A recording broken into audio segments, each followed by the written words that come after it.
ቤታችን ቅድስት ድንግል ማርያም የተበሰረችበት ቦታ ይህ የተሰራበት ቦታ ላይ ነው። አዲስ ታይም ምንም ነገር የለም እንደምታዩት ባዶ ነው። በጣም ባዶ የሆነበት ምክንያት የመጣሁበት ጊዜ ነው። ግን አሁን የጦርነት ሲቹዌሽን ስለሆነ ማንንም የለም አካባቢ ላይ ቱሪስትም በጂሰስ ትሪያል ላይ ነው ኢየሱስ ክርስቶስ የተመላለሰበት መንገድ ነው። ሰዶምን እግዚአብሔር እሳት ያዘነበ ያነደዳትና እየጨረሳት ስለነበር ወደ ኋላ አጥቶ የተባሉ ሰዶም ወደ ኋላ ሳይ ከቤተሰቦቹ ጋር ይሄድ የሎጥ ሚስት ግን ምንድነው የሆነው ብላ ጓግታ ለወሬ ስትዞር የጨው ሐውልት አርጎ አስቀራት ነው። በዚህም ደግሞ የሎጥ ሚስት ይችናት ብለው ያሳያሉ ጆርዳን።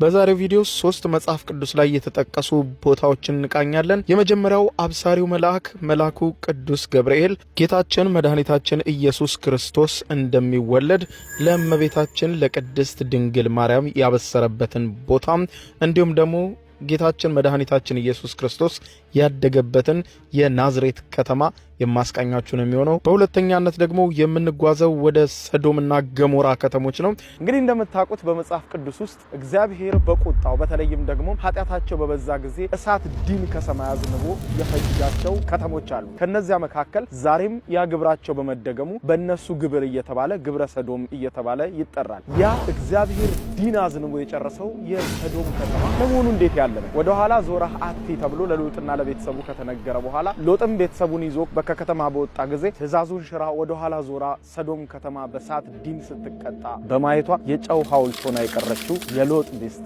ያ የጨው ሐውልት አቀማመጧ አሁን ላይ አለ። ያ ቦታ አሁን ላይ በምን አይነት ሁኔታ ላይ ነው ያለው? ቦታው ድረስ ተጉዘን እጅ ባፍ የሚያስጨነውን አስገራሚውን ቦታ እናያለን። በሶስተኛነትም ወደ ጌራሳ ከተማ እንገባለን። ጌራሳ እንደምታውቁት ከዴካፖሊስ ከተሞች መካከል አንዷ የነበረችና ጌታችን መድኃኒታችን ኢየሱስ ክርስቶስ የጎበኛት እንዲሁም የፈወሳቸው ሰዎችም ስለሱ ይሰብኩባት የነበረች ታላቅ ከተማ በኋላም በሮማን ኢምፓየር ከፍተኛ የሆነ ግንባታ የተከናወነባት ከተማ ነች። አሁን ላይ የምትገኘው በጆርዳን ውስጥ ነው። ይህችንም ቦታ እንግዲህ በዚሁ ቪዲዮ የምንቃኝ ነው የሚሆነው ማለት ነው።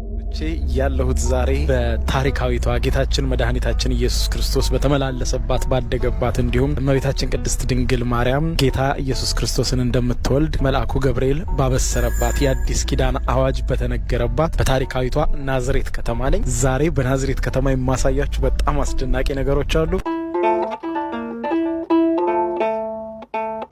ክቡራን ተመልካቾቼ እንግዲህ ሜሪስ ዎል የሚሉትና እመቤታችን ቅድስት ድንግል ማርያም የተበሰረችበት ቦታ አሁን የተሰራበት ቦታ ላይ ነው። እንደምትመለከቱት የእመቤታችን የቅድስት ድንግል ማርያም ከልጇ ከወዳጇ ጋር ያለ ስዕል እዚህ ጋር እንመለከታለን። እንግዲህ ይህን ቦታ ልክ እንደዚህ ሰርተው ሜሪስ ዎል ይሉታል። አሁን በዚያ ጊዜ ማለትም ከ2000 ዓመታት በፊት እመቤታችን ቅድስት ድንግል ማርያም ጌታችን መድኃኒታችን ኢየሱስ ክርስቶስን እንደምትወልደው በሉቃስ ወንጌል ላይ የተጻፈው ታሪክ የተፈጸመው እዚህ ጋር እንደሆነ ብዙ አብያተ ክርስቲያናት ይስማማሉ። ውሃ ስትቅጂ ክንፉን ያማታን ሊያበስርሽ የመጣው በታላቅ ደስታ ከሞገስሽ ብዛት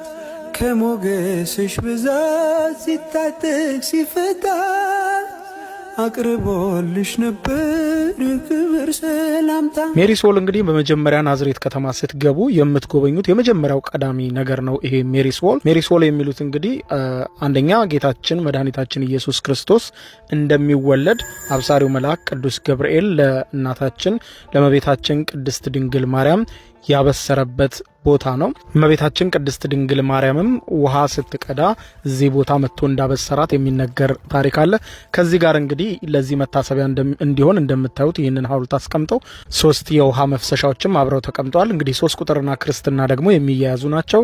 3 ቁጥርና ክርስትና ስንል አብ ወልድ መንፈስ ቅዱስ እንላለን 3 ማለት ነው።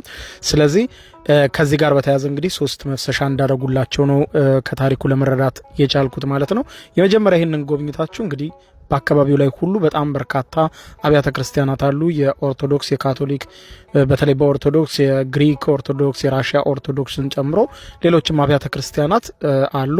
እንግዲህ አሁን የከተማውን ጉብኝት እንጀምር። ቸርች ኦፍ አናውንሴሽንም እዚሁ አካባቢ ይገኛል። ገብተን እናየዋለን። እንግዲህ ናዝሬት ውስጥ ቅድም ሜሪስ ዎል እናየን። ከሜሪስ ዎል ባለው ደረጃ ወጣችሁ ስትመጡ ደግሞ ይህ የግሪክ ኦርቶዶክስ ቤተክርስቲያን ነው ማለት ነው። ወደ ውስጥ እንግባ። ቸርች ኦፍ አናውንሴሽን ወይም ድንግል ማርያም የተበሰረችበት ቦታ ላይ ያው እዚሁ ጋር ተያይዞ ያሉ አብያተ ክርስቲያናት ናቸው። እስቲ ነው አብራችሁኝ ወደ ውስጥ እንግባና እንመልከተው። በዚህ በስተግራ ስትገቡ የእመቤታችን የቅድስት ድንግል ማርያም ስዕሎች ግድግዳ ላይ እንደዚህ ይታያሉ። በዚህም ሙዚየሙ አለ። በዚህ ደግሞ ቤተ መቅደሱ ነው። እስቲ ክፍት ከሆነ ለመግባት እንሞክር።